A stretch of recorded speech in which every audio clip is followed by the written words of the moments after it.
Different हो जाएगा languages में, तो एक स्टैंडर्डाइजेशन होना चाहिए था उसका। हाँ, मैं सिर्फ लैंग्वेज स्टैंडर्डाइजेशन नहीं कह रहा, मैं I am again highlighting one thing and that is it is not about languages, it is about standardisation of data. आप हिंदी, बंगाली, मलयालम सबको कन्वर्ट करके कर सकते हो, बट इंपॉर्टेंट ये जब मशीन या एआई की बात कर रहे हो, वो हिंदी इंग्लिश में नहीं सोचता, वो मैथमेटिक्स में सोचता है। तो अपने को सभी डेटा सेट्स को, तो what I will tell you what happened.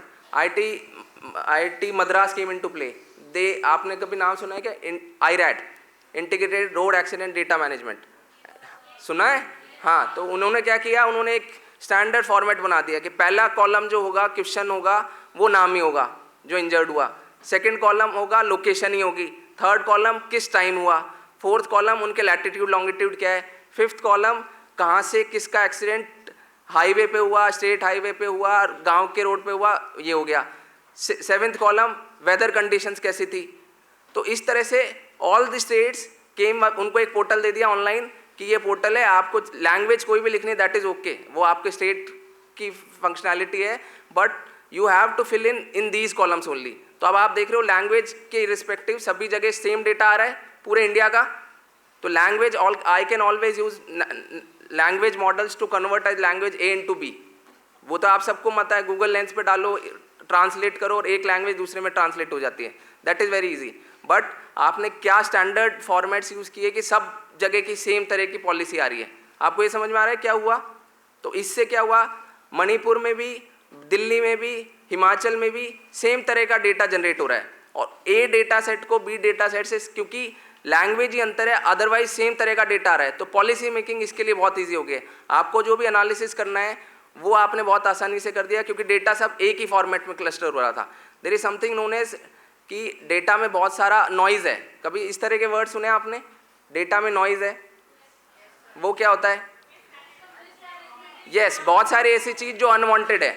तो डेटा को फिल्टर करना जरूरी है, और उसी के लिए आपको स्टैंडर्डाइज करना जरूरी है। अगर अपन ने स्टैंडर्ड फॉर्मेट्स डेटा के राइट क्वेश्चन सेट पूछ लिए, तो आपका पॉलिसी मेकिंग बहुत आसान हो जाएगा, क्योंकि फिर आप सिर्फ एक जगह का नहीं सोच रहे हैं, वी कैन थिंक ऑफ पूरे इंडिया का, पूरी दुनिया का। तो इसीलिए होमोजेनाइजेशन या स्टैंडर्ड डेटा सेट्स होना बहुत जरूरी है, दैट इज़ वन पार्ट। ठीक है, आप लोग बहुत बार अभी डिस्कशन कर रहे थे कि ये एआई में बायस है, तो वो बायस क्यों है? हाँ, क्योंकि, हाँ प्लीज़, और कोई बोलना चाह रहे थे, बताएं। Hello everyone, I am Meenakshi.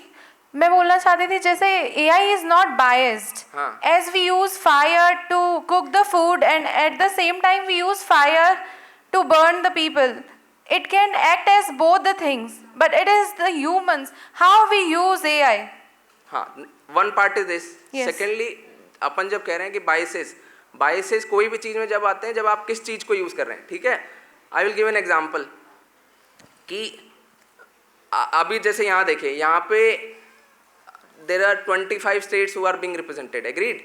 अगर मैं इंडियन यूथ पार्लियामेंट में सिर्फ एक स्टेट को बुलाऊं और वो डेटा सेट एआई में फीड किया, और मैं उससे पूछूंगा कि अच्छा ये बताओ इंडिया में किस स्टेट के बच्चे सबसे ज़्यादा हैं, या इंडिया में कितने बच्चे हैं, कौन सा स्टेट सबसे एक्टिव है यूथ पार्लियामेंट में। सपोज सारे बच्चे राजस्थान के बैठे थे, what AI will give the answer? Rajasthan. But it is not correct. तो इसमें एआई गलत है, या the data that we are feeding is The data is wrong because Yes. humans are not using it correctly now, but with the education, proper education, the AI can work to the best level. Point यही है कि अपन हर बार क्या बोल रहे हैं कि भाई with right education. तो राइट एजुकेशन में वी नीड टू अंडरस्टैंड कि क्या राइट एजुकेशन है। तो राइट एजुकेशन इज अबाउट जो आपका सैम्पल सेट है, जो लोग आए हैं, जो डेटा आप यूज़ करना चाह रहे हो, उसमें डाइवर्सिटी या जो भी आपने कंपोनेंट हैं वो इंक्लूड किए जाएं। तो जब इम्पॉर्टेंट, सबसे इम्पॉर्टेंट किसी भी पॉलिसी या एआई में ये है कि आप किन तरह की डेटास को इनपुट कर रहे हैं। अगर अपन ये कहें सारे यहाँ पे सिर्फ all the girls are included in the youth parliament, not boys, right, but तो diversity will not be included. It will always say कि भाई there are only girls in the youth parliament, no boys. तो ऐसा नहीं है ना। तो इसीलिए when you are planning, just think of the data sets कि what are the question that needs to be included. ये समझ में आ रहा है?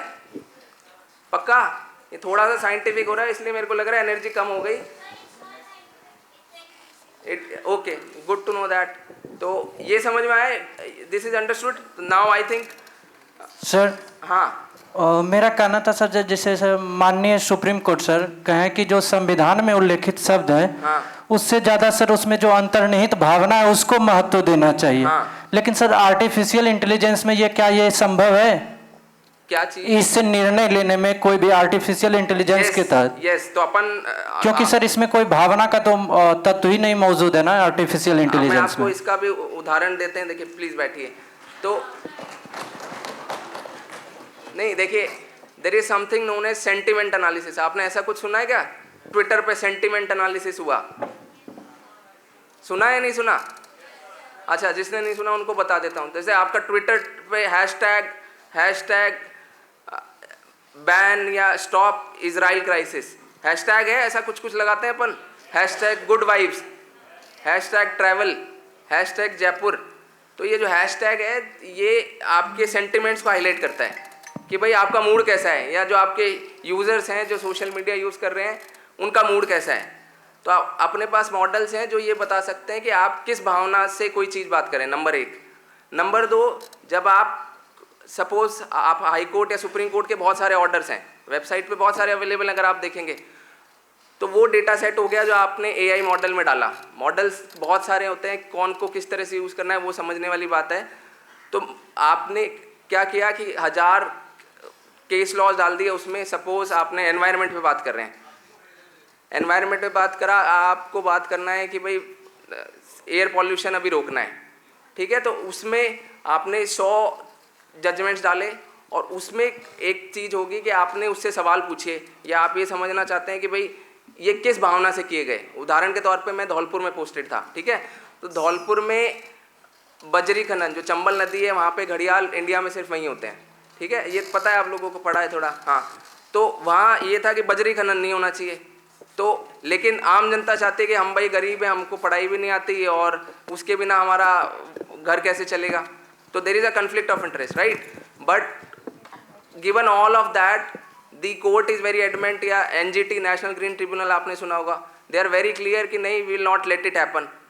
तो all the case laws related to, अभी क्या होगा कि आपके पास गूगल से सर्च मारोगे, एआई से, there is something known as summarization. आप 100 केस लॉज पढ़ने में समय लगाएंगे, उसकी जगह आप उसको छोटा करके ये बता देंगे कि ये किस भावना से या क्या इसका क्रक्स है, तो वो चीज़ें हो जाएंगी। प्लस सेंटिमेंट एनालिसिस को आप यूज़ करेंगे, तो जो आप कह रहे हैं कि भाई क्या एआई इमोशंस को या किस भावना से लिया गया है वो देख पाएगा, तो मेरा उत्तर है हाँ, वो सोच सकता है। अपने को सही सवाल पूछना है, वो बहुत ज़रूरी है हर चीज़ में, ये बहुत इंपॉर्टेंट है। देखिए एक और उदाहरण लॉ एंड ऑर्डर या क्राइम से किसी ने कहा था, ये है कि, और साइबर क्राइम से भी कहा था, 2 तरह हैं। एक सवाल ये है कि भाई ये बताएं कि मेरे को एक बैंक कैसे लूटना है, ठीक है, या फिर एक रैंसमवेयर कैसे एक कंपनी पर अटैक करके डिज़ाइन करना है। तो ये सवाल का भी वो जवाब ऑल्दो कई बार देगा, कई बार नहीं देगा। तो वो क्योंकि उनकी खुद की एक पॉलिसी है, एथिक पॉलिसी, कि भाई प्राइवेसी वायलेशन नहीं होना चाहिए, कॉर्पोरेट ब्रीच नहीं होना चाहिए, तो वो एक पार्ट है। तो वो सवाल हो गया। एट द सेम टाइम मैं ये भी कह सकता हूँ कि अच्छा ये बताओ कि ये क्रिमिनल ने इस तरह से पैसा निकाला, तो अब मेरी इन्वेस्टिगेशन की क्या क्या स्टेप्स होनी चाहिए।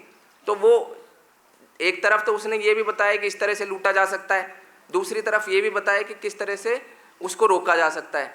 तो it is about the right question that we have to ask. हमेशा ये इसीलिए कहा जाता है कि ये इथिकल रिस्पॉन्सिबिलिटी या एआई के साथ बहुत इंपॉर्टेंट है। तो वो चीज़ अपने को हमेशा हमेशा समझनी चाहिए। ये क्लियर है? ठीक है, Yes, आगे। sir. If I may. हाँ, If I may add in on the point of biases of technology,